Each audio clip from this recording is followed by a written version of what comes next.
10:33. Dijo, ¿cómo? ¿No está Lu? ¿No está Lu? Estamos en el 11-2234-9672 por YouTube. Nos pueden ver también, darle un me gusta, acompañar en una columna hoy de Juan Francisco Martínez Peña. Juan, veníamos charlando, lo discutimos al aire. Primero, buen día. Buen día. ¿Cómo te va? Buen día, bueno. Y esta palabrita que ponen todos en observación en estos momentos, que yo no sé si la discusión es que esto sea o no sea, pero que se le parece, digamos, podríamos decir, y habíamos dicho si era o no era fascismo. Sí. Bueno, buen día, Fabián, buen día a toda la audiencia. Le mandamos un saludo, le mando yo porque ya le mandaste a Luciana.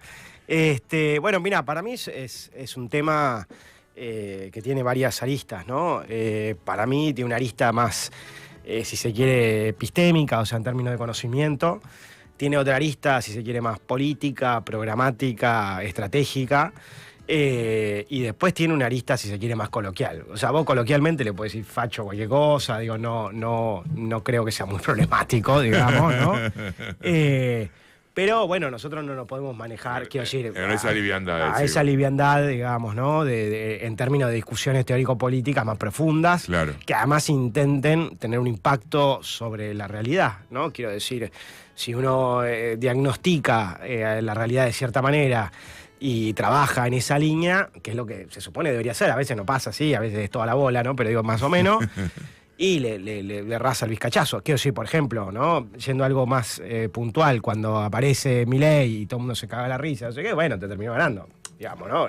Ahí ese error de cálculo, ese error de interpretación de qué significaba, tuvo una consecuencia trágica, política trágica, ¿no? Entonces está todo vinculado. Lo coloquial es lo menos importante, o sea, yo no estaría necesariamente en contra, no sé si la encontra un poco fuerte, pero digo, en desacuerdo con decirle a Milei facho así como coloquialmente, como le puedo decir a cualquier cosa, pero me parece que en un nivel más denso ya es un poco más problemático. Y esto no por defenderlo, o sea, porque a veces cuando uno dice, bueno, no, me parece que no hay que hablar de fascismo, no se trata ni de defenderlo, ni de aminorar, digamos, lo dramático de su gobierno, de su experiencia política en la Argentina, sino se trata de pensar crítica creativamente. Esto tampoco es José Nathanson con Nuevas Derechas, ¿no? Que en su momento cuando emergió Macri generó mucho debate, ¿no? Y fue muy criticado por sectores nacionales populares progresistas que claramente veían en eso una manera de lavarle la cara o una interpretación tibia o llamarlo como quieras.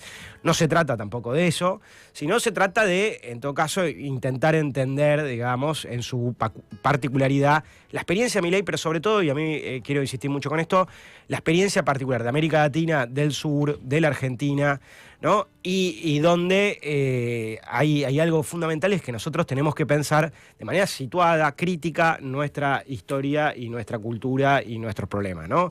Como ya dije un montón de veces acá, y siempre lo digo en cualquier lado que tenga un micrófono, nosotros tenemos una perspectiva hegemónica, digamos, no me refiero a nosotros, sino digo, hegemónicamente el aparato cultural reproduce una mirada eurocéntrica, noratlántica, colonial, digamos, lo que Arturo Jauretche llamaba la pedagogía colonial, ¿no? Etcétera, etcétera, donde permanentemente nosotros estamos viendo el mundo a través de los ojos de Europa y Estados Unidos, y todo el tiempo queriendo asimilar nuestra realidad o querer encorsetar nuestra realidad a esa, ¿no? Entonces, si acá aparece algo, inmediatamente lo definimos de esa manera, ¿no?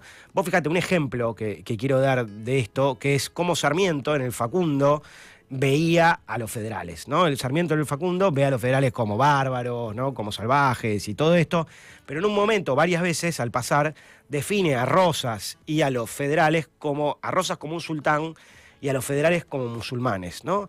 Y es un divague, porque quiero decir, nadie más católico que Rosas y los federales. ¿Por qué está haciendo eso? Porque el enemigo de la Europa liberal que él defiende son los musulmanes. Entonces, ¿qué está haciendo el chabón? Agarrando, está trasladando inmediatamente. Entonces, esa ridiculez, que ya ha ocurrido muchas veces, es lo que siempre estamos el riesgo de eso, ¿no? Quiero insistir, nuestro mundo académico es muy eurocéntrico, nuestro mundo cultural es muy eurocéntrico, e inmediatamente hacemos asimilaciones totales, digamos, como si fuera lo mismo, Cuando, insisto con esto, merece una particularidad. Después hay otra cosa también muy importante. Nosotros no podemos decir, digo, analíticamente y teóricamente, sí, en términos coloquiales, fascismo, cualquier cosa que sea autoritaria, pero no porque esa cualquier cosa que sea autoritaria sea buena. Porque acá hay un problema, cuando vos decís esto no es fascismo, parece que está diciendo, no, entonces no es tan malo. No, puede ser igual de malo, pero tiene una maldad particular, ¿se entiende? A ver, Sarmiento, que hablábamos antes, Mitre, Roca, llevaron adelante un genocidio en la Argentina.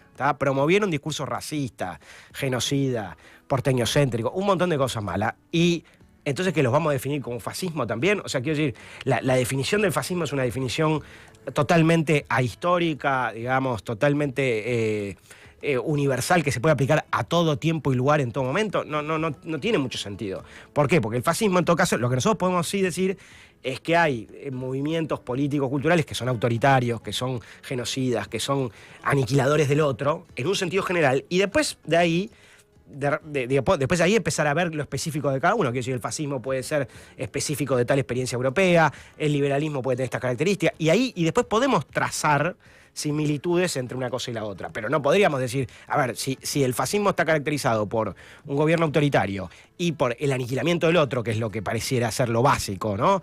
Y una fuerza de la violencia y todo esto. Entonces, Mitre, digamos, muchos años de que surja el término fascismo, el movimiento fascismo, el término facho viene muy viejo, pero digo, el movimiento fascismo podría ser definido fascista. Entonces, eso implica digamos, es poco sólido, ¿no? Incluso si nosotros pensamos, ¿no?, las similitudes y diferencias, digo, si pensamos a Milei dentro de un movimiento más amplio, ¿no?, de lo que está ocurriendo hoy por hoy en el mundo, que en realidad no está ocurriendo hoy por hoy en el mundo, está ocurriendo fundamentalmente en el mundo occidental, hay enormes diferencias. O sea, entre Trump y Milei hay grandes diferencias que no son menores, que no deberían ser menores para nosotros, ¿se entiende? Sí. Esto no quiere decir dos cosas, ni que Trump sea peronista, que eso es otro divague, y ese es otro error muy grande, ni que Milei sea bueno. O sea, son dos cosas espantosas, tanto políticamente, moralmente, éticamente y lo que uno quiera, digamos, son cosas que se asemejan en un punto muy claro, que es la violencia política, la negación de la otredad, digamos, la estigmatización, el autoritarismo, etcétera, etcétera, pero son diferentes. ¿Cuál es la gran diferencia, digamos, ¿no? Y que esto es central, que Trump es el líder de un movimiento nacionalista, de autoafirmación, imperialista y expansivo, ¿está bien?, que está en el medio de una disputa interimperial, y Milei, digamos, todo lo contrario, tiene una mentalidad colonial, tiene una mirada y una práctica política absolutamente destructora del Estado. O sea, Trump en la primera presidencia claramente no fue destructor del Estado, en esta última, con Elon Musk y otras cosas, más complejo, pero aún así hay un fortalecimiento de la soberanía estatal claramente de Estados Unidos. Es toda la política de él, busca eso. Y el caso de Milei es todo lo contrario.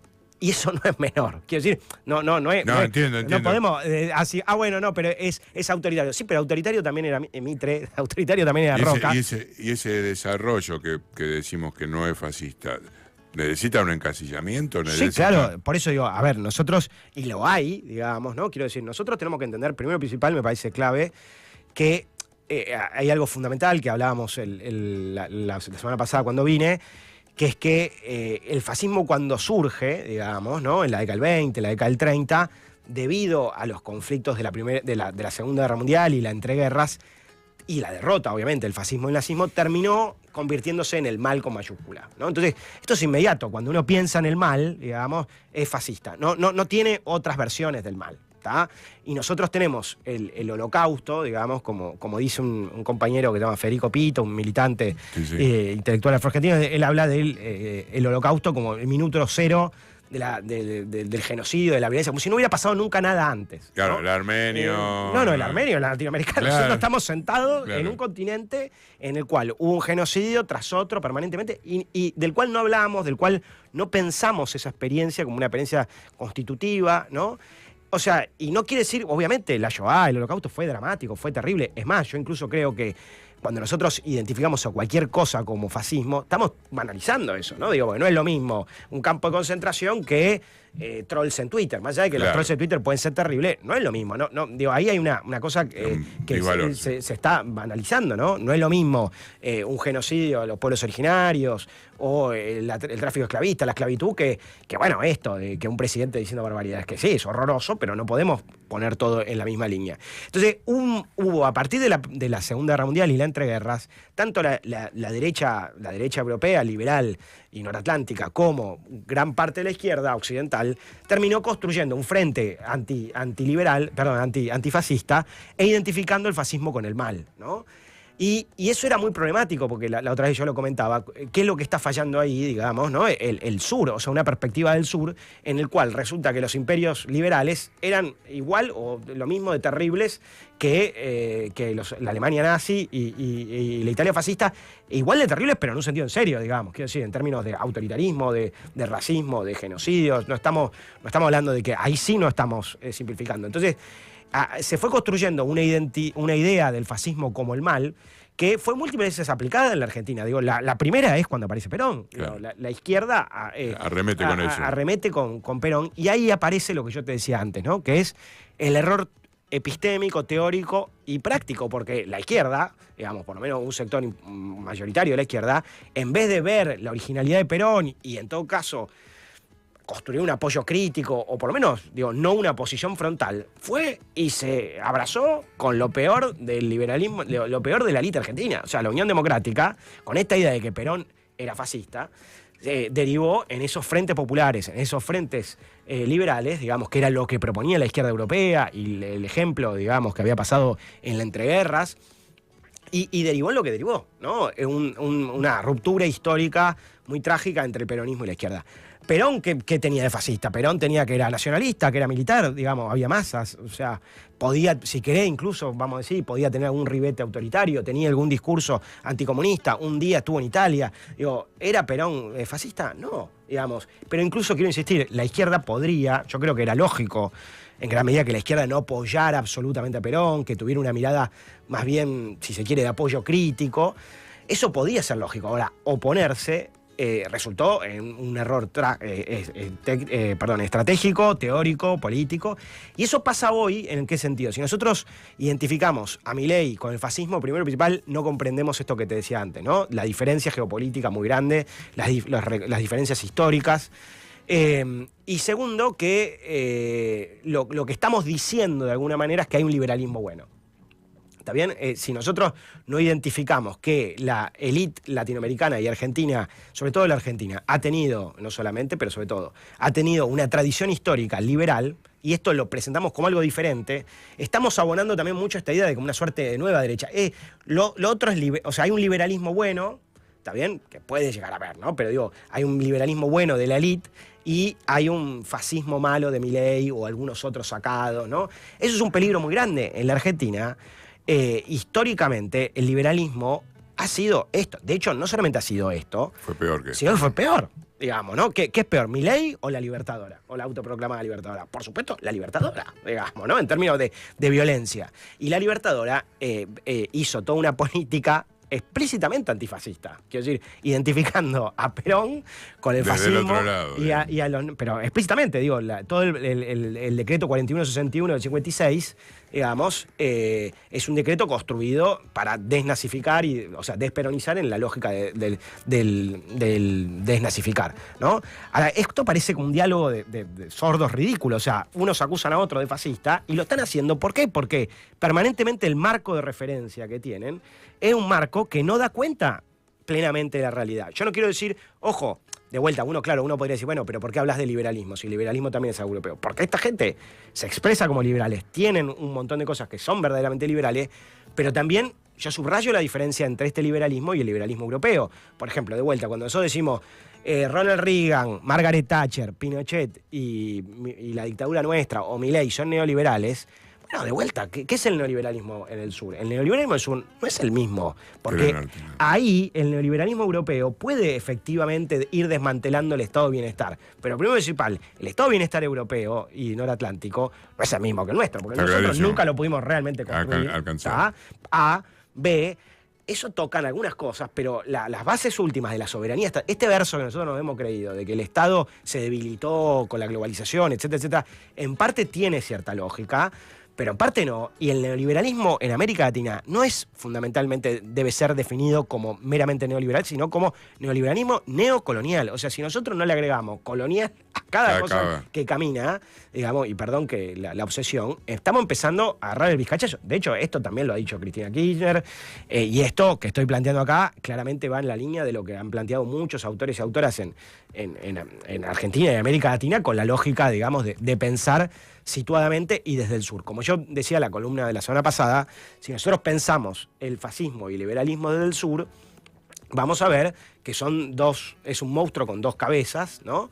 Y que en el sur, particularmente en la Argentina y en América Latina, han sido los liberales que construyeron nuestro país, que lo construyeron en una lógica neocolonial, ¿está bien? Y que lo construyeron de manera absolutamente autoritaria y racista y mucho antes de la emergencia del fascismo.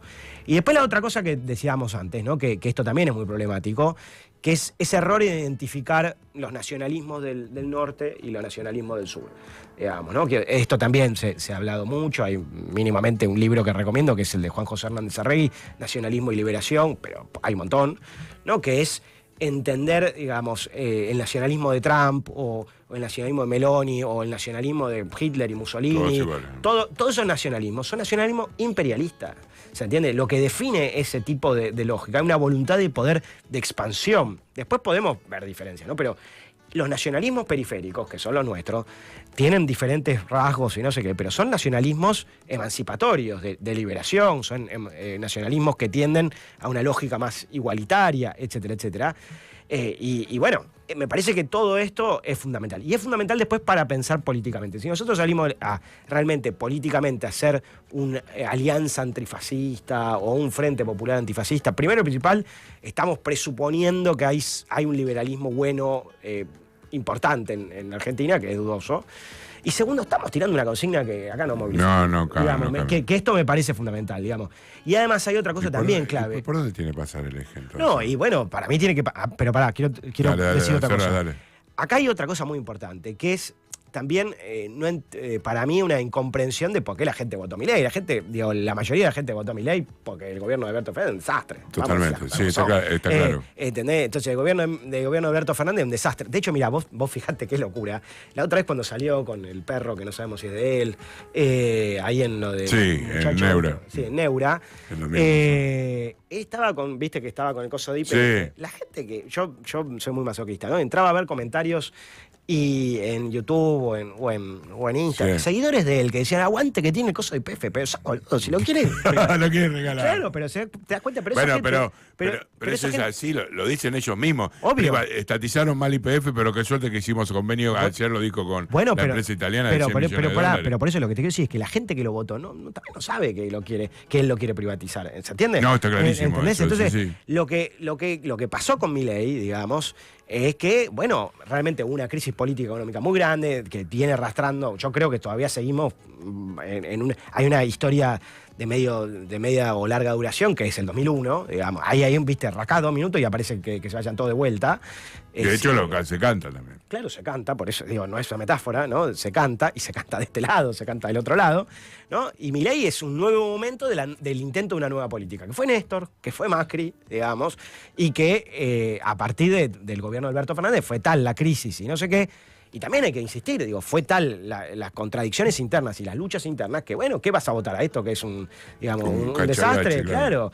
Y este tipo parece como alguien que no es corrupto, bla, bla, bla, bla. Ahora, que no lo digo que sea, parece como algo nuevo. Es un claro outsider. La lógica es que es un outsider. Ahora, sí hay un núcleo duro, digamos, de Milei, ideológico, etcétera, etcétera, que para mí, claramente uno puede trazar una línea entre el liberalismo oligárquico, colonial, de toda la vida. Y él lo dice explícitamente. Alberdi, Sarmiento, Roca, etcétera, etcétera. Ahora, que dentro de su armado haya gente que tenga una mirada más similar estrictamente a las teorías del fascismo, que no son individualistas, digamos, que piensan que son estatistas, ¿no? Y que piensan en términos de nación, etcétera, etcétera, Puede ser, incluso yo te diría, tal vez Laje podría, digamos, Laje es más complejo, ¿no? Pero digo, podría haber como cierta continuidad más con lo que es una teoría más vinculada estrictamente con el fascismo.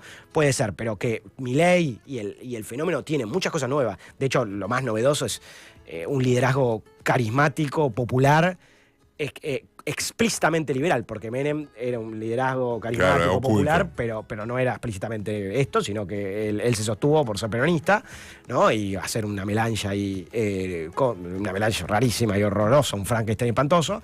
Eso, hay muchas cosas nuevas en Milei, pero definitivamente para mí llamarlo fascista, más que en esta cosa coloquial de su facho, me parece que es un error. Me parece que además nosotros tenemos que, de vuelta, pensarlo en una clave histórica y pensar qué fue lo que, si nosotros queremos buscar reactivar la emancipación, reactivar la lucha, bueno, tenemos que ver qué pasó en el pasado, ¿no? Bella Ciao. Cantar Bella Ciao es una cosa de gente que vio, digamos...